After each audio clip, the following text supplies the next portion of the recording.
اشہر الحج کا آغاز ہو چکا ہے۔ عنقریب ہی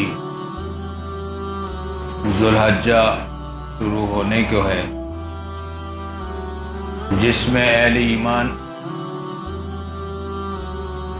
ایک اہم ترین فریضہ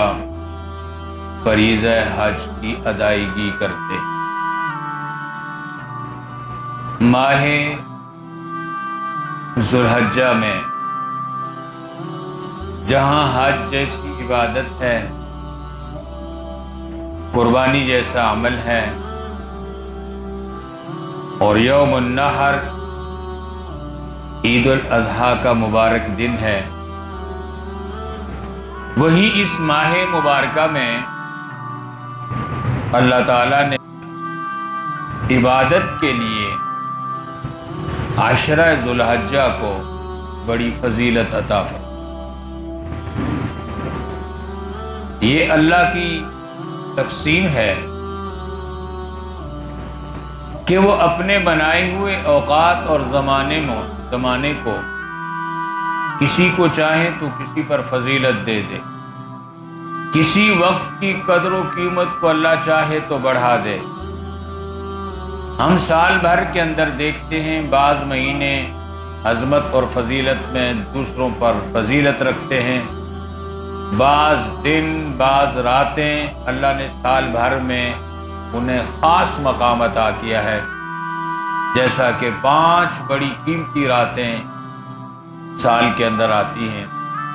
اسی طرح ایام کے اندر عشرہ ذو الحجہ کے 10 دن یہ بڑے قیمتی دن۔ حضور اکرم صلی اللہ علیہ وسلم نے فرمایا کہ اللہ کو بندوں کی عبادت اور بندگی سب سے زیادہ محبوب ہے ان دنوں کے اندر۔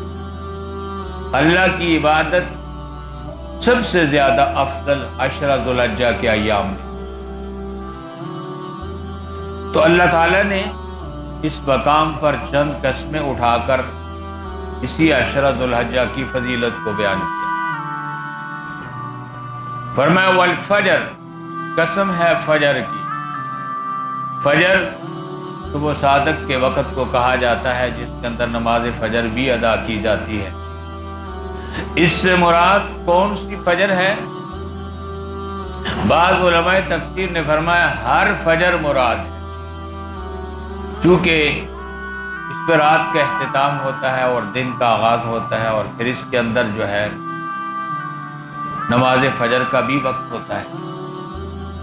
لیکن کچھ مفسرین کا خیال یہ ہے کہ اللہ تعالیٰ نے جس فجر کی قسم اٹھائی ہے یہ ایک خاص فجر ہے،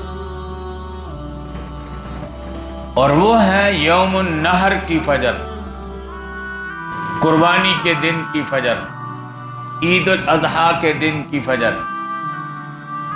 اس فجر کی کیا خصوصیت ہے کہ اللہ پاک نے اس کی قسم اٹھائی؟ اللہ تعالیٰ نے جو اوقات بنائے ہیں، ایک دن کے اندر حصہ رات کا ہوتا ہے، کچھ دن کا ہوتا ہے، اور ترتیب زمانی کچھ یوں ہے کہ رات پہلے آتی ہے، دن بعد میں آتا ہے۔ اسی لیے قمری حساب سے غروب آفتاب کے ساتھ ہی دن شروع ہو جاتا ہے۔ آج دن کو جمعہ تھا، سورج غروب ہوتے ہی ہفتہ شروع ہو۔